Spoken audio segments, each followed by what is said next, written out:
Buenos días, jóvenes cramerianos, ¿cómo están? El día de hoy vamos a hablar acerca de un tema muy importante en historia universal. Vamos a hablar en esta ocasión acerca del Imperio Napoleónico. Como ustedes recordarán, en la clase anterior habíamos tocado el tema de la Revolución Francesa en su segunda parte y habíamos hablado de las etapas que formarían parte de cada uno de los periodos de la Revolución Francesa. Recordemos que la Revolución Francesa va a pasar por tres periodos, que vendrían a ser el periodo monárquico, el periodo de la República y el periodo del Imperio. Justamente será al final de la República que va a aparecer la figura de Napoleón Bonaparte. Recuerden ustedes que Napoleón va a ser uno de los que habría de formar parte del gobierno del consulado. El consulado es un sistema de gobierno que surge tras la caída del directorio. Los directores, que eran miembros de la gran burguesía, al ser fuertemente cuestionados por la gran mayoría de la población, principalmente de la pequeña burguesía, ante el temor de que ellos sean disueltos o sean expulsados del poder, pues van a establecer un pacto, se dice, con Napoleón Bonaparte, a través del cual este personaje, que se había ganado el cariño, el respeto de la población, debido pues a que había logrado tener éxitos militares frente a los enemigos de la Revolución Francesa, habría de asumir el cargo primero de cónsul, ¿no? Más adelante habría de ser proclamado como el primer cónsul de Francia y posteriormente habría de asumir el poder con el título de el emperador. Y es así como vamos a ver que un líder militar habría de luego entronarse como emperador y habría de desarrollar una serie de campañas militares que van a convertir a Francia prácticamente en uno de los imperios más grandes de comienzos del siglo XIX, pero también ese gran imperio va a tener una serie de naciones enemigas que se van a coaligar, se van a aliar contra él y eso va a determinar también su caída. Pero ¿quién fue Napoleón Bonaparte? Los biógrafos señalan que Napoleón Bonaparte perteneció a pues, una familia relativamente acomodada, era hijo de un abogado, que habría de nacer en la isla de Córcega en el año de 1769. Esta isla había sido adquirida por Francia poco antes de que Napoleón Bonaparte naciera. De ahí que el idioma que Napoleón habría de hablar pues sería el italiano. Aún así, en su corta edad, logró ingresar a una escuela militar en Francia, en la cual habría de destacar no solamente como estratega, sino también por su gran dominio de las matemáticas y de la cartografía. Situaciones que le van a servir muchísimo para que más adelante pues desarrolle estrategias tan impresionantes en las campañas militares que van a permitir que logre tener éxitos arrasadores. ¿Qué es lo que va a suceder con Napoleón Bonaparte dentro de lo que vendría a ser la etapa revolucionaria en Francia? Veamos que cuando se desarrolla el periodo de la República, Napoleón Bonaparte en algún momento de la revolución va a estar apoyando al grupo pues, de los radicales burgueses. Más adelante habría de respaldar al directorio y mientras el directorio está asumiendo el gobierno, pues él habría de ser nombrado general del ejército francés y habría de lograr éxitos dentro de sus campañas, como la campaña sobre Italia y también la campaña sobre el norte africano, lo cual le va a valer para que luego sea, como ya habíamos comentado, nombrado pues cónsul dentro de Francia. Pero su cargo de consulado para él no va a ser suficiente y posteriormente en el año de 1804 habría de ser entronado como emperador de Francia. Aquí tenemos una línea del tiempo en la que vamos a observar a las principales batallas que va a protagonizar Napoleón Bonaparte. Por ejemplo, para el año de 1805, poco después de haber sido proclamado pues emperador en Francia, va a enfrentar batallas como la batalla de Ulm contra Austria y contra Prusia, a las cuales va a vencer. Tenemos también el famoso combate de Trafalgar, en la que se va a enfrentar a la fuerza naval de Inglaterra y en la que Inglaterra va a lograr mostrar su superioridad a nivel de lo que es la defensa marítima.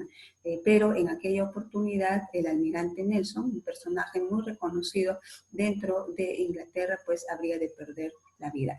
Lo importante de esta batalla o combate de Trafalgar fue que Napoleón no pudo invadir a Inglaterra, a quien consideraba el principal enemigo en el proceso de la revolución, puesto que Inglaterra, siendo una nación industrial, siendo una nación con una economía fuerte, era quien estaba prácticamente detrás de todas las campañas en contra de la Francia revolucionaria. Así que como no la va a poder derrotar, más adelante va a utilizar una estrategia contra Inglaterra que vendría a ser denominada como el bloqueo continental. También hay una batalla muy importante que va a enfrentar contra Austria, que va a ser conocida como la batalla de Austerlitz, que es recordada en la historia como la batalla modelo, en la que Napoleón pues va a terminar imponiéndose sobre las tropas austriacas. Para el año de 1806 enfrenta batallas como la batalla en Jena contra Prusia y Eylau contra Rusia, en la que pues a Rusia habría de terminar sometiéndola y estableciendo pues una gobernación de forma supeditada a la autoridad de Francia. Para el año de 1808 se da una batalla en Bailén, ¿no? Y más adelante vamos a encontrar a otras batallas como sería la de Leipzig, en la que vamos a notar ya pues la derrota de Napoleón, pero esa ya sería la etapa final. Veamos por aquí qué pasó entre 1805 y 1815. Bueno, entre 1805 y 1810, como ya habíamos comentado, Napoleón Bonaparte va a lograr un dominio en gran parte de la zona de Europa Occidental. Ha logrado derrotar a Austria, a Prusia, al igual que ello también a Rusia. Ha logrado establecer gobiernos colaboradores en estos territorios, donde ha instalado a sus hermanos, a sus parientes, al igual que ello también intenta dominar a Inglaterra, pero como ya dijimos, fracasa en Trafalgar. Y es por eso que se establece ahí el bloqueo económico. ¿En qué consistiría dicho bloqueo económico? La idea de Napoleón Bonaparte era cerrar económicamente Inglaterra, puesto que Inglaterra dependía de la actividad comercial, ¿no? Del comercio de sus productos industrializados, y también pues era necesario para ello la obtención de materias primas. El bloquearla económicamente implicaría un golpe duro para Inglaterra. Así pensó Napoleón y así también determinó que las naciones de Europa continental quedaban totalmente prohibidas de entablar acuerdos comerciales, acercamientos comerciales con Inglaterra. En caso de hacerlo, pues Napoleón Bonaparte y todas sus tropas habrían de doblegar a esa nación. Bueno, una vez hecha la advertencia, se dice que la nación que va a establecer todavía, a pesar de las prohibiciones, su acercamiento con Inglaterra habría de ser Portugal. Portugal también dependía del comercio y para ella era muy importante mantener abierta la línea comercial con Inglaterra. Y al seguir desarrollando esta actividad y al ser de conocimiento de Napoleón, pues Napoleón decide invadir a Portugal. Pero para invadir a Portugal previamente tenía que pasar por España. En aquel momento quien gobernaba en España pues era Carlos IV.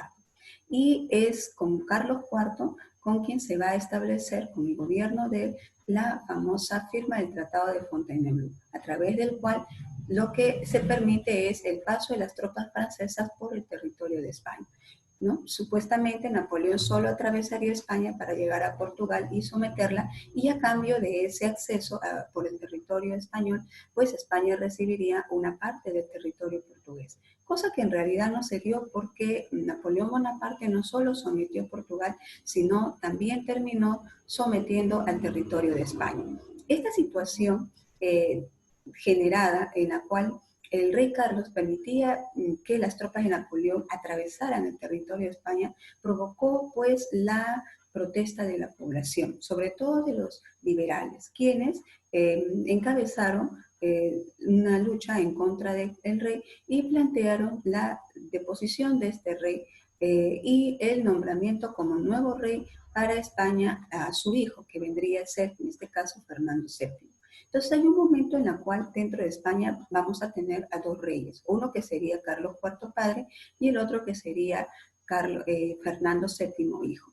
Carlos IV padre apoyado por la nobleza de España, o sea, nobleza tradicional, cortesana, y Fernando VII, hijo, apoyado principalmente por la burguesía comercial, sobre todo la burguesía que estaba albergada en la zona de Cádiz, ¿no? ¿Y qué es lo que va a pasar? Ambos van a enfrentarse por el poder. Esa situación va a ocasionar que Napoleón Bonaparte intervenga y finalmente al intervenir Napoleón Bonaparte va a desconocer la autoridad de ambos, padre e hijo, y Napoleón va a asumir el gobierno dentro de España.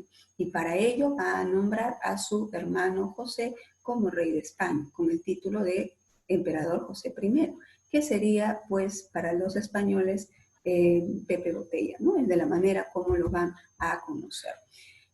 Esta situación va a generar la rebelión de los españoles. Los españoles están en contra de la autoridad de Pepe Botella, van a luchar desde el primer comienzo contra él, se van a desarrollar una serie de luchas de independencia que van a terminar con la conformación de juntas de gobierno en diferentes partes de España.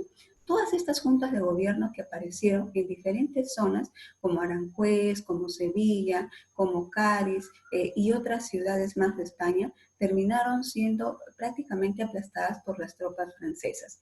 Solo sobrevive, se dice, la Junta de Cádiz, la cual va a reunir tanto a españoles como también a criollos americanos. Y conjuntamente van a establecer medidas para luchar en contra de Pepe Botella. Finalmente, tras años y años de resistencia, Napoleón pues va a entender que la ocupación del territorio de España no había hecho otra cosa más que generar pues un desgaste para sus ejércitos. Por otro lado, mientras Napoleón Bonaparte enfrentaba esta situación dentro de España, también ocurría pues que tenía oposición dentro de Rusia. Supuestamente Rusia estaba supeditada a Francia, pero para el año de 1811 Rusia rompe su alianza con Francia. ¿No? ¿Por qué? Porque el zar lo que va a tratar de hacer es conquistar Constantinopla y también va a buscar una aproximación a la Gran Bretaña, ¿no? Y definitivamente esta situación va a conllevar a que Napoleón decida ir directamente al territorio ruso para tomar el control absoluto de ese gran imperio. Pero la campaña sobre Rusia va a ser uno de los terribles fracasos que Napoleón Bonaparte va a tener que enfrentar.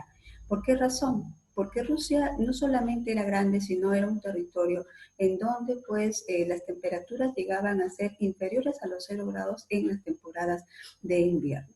A eso sumémonos el hecho de que cuando Napoleón se desplaza, se lanza con un ejército de aproximadamente 500.000 soldados hacia el territorio francés, al territorio ruso, perdón, va a ocurrir pues que conforme iban avanzando e iban tomando localidades, zonas dentro de Rusia, lo único que encontraban eran poblados totalmente desabastecidos y abandonados. Sucedía que la población rusa, al paso que Napoleón avanzaba, pues ellos iban retrocediendo dentro del enorme territorio.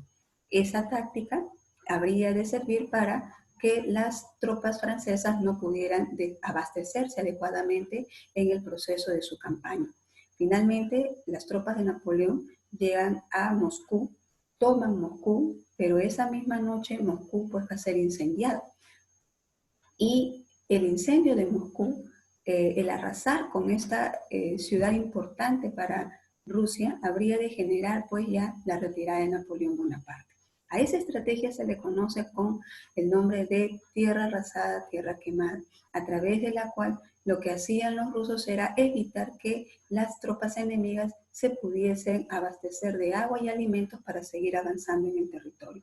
Finalmente, Napoleón toma la decisión de retirar a sus tropas nuevamente de retorno a Francia y ese retorno va a ser terrible, va a ser trágico porque coincidió con el inicio del invierno ruso. Un invierno muy crudo que terminó matando a una gran parte de las tropas de Napoleón. Se dice que de los 500.000 soldados que Napoleón había movilizado hacia la zona de Rusia, solamente retornaron a Francia 18.000. Así que fue una terrible pérdida, un enorme fracaso para Napoleón. Luego de ello, vamos a ver que los enemigos de Napoleón se van a reunir en una sexta coalición, en donde vamos a encontrar a Austria, a Prusia, va a estar también la Gran Bretaña, ¿no? Entre otras naciones más, y van a enfrentar a Napoleón en la recordada batalla de Leipzig, que se va a producir para octubre del año de 1803.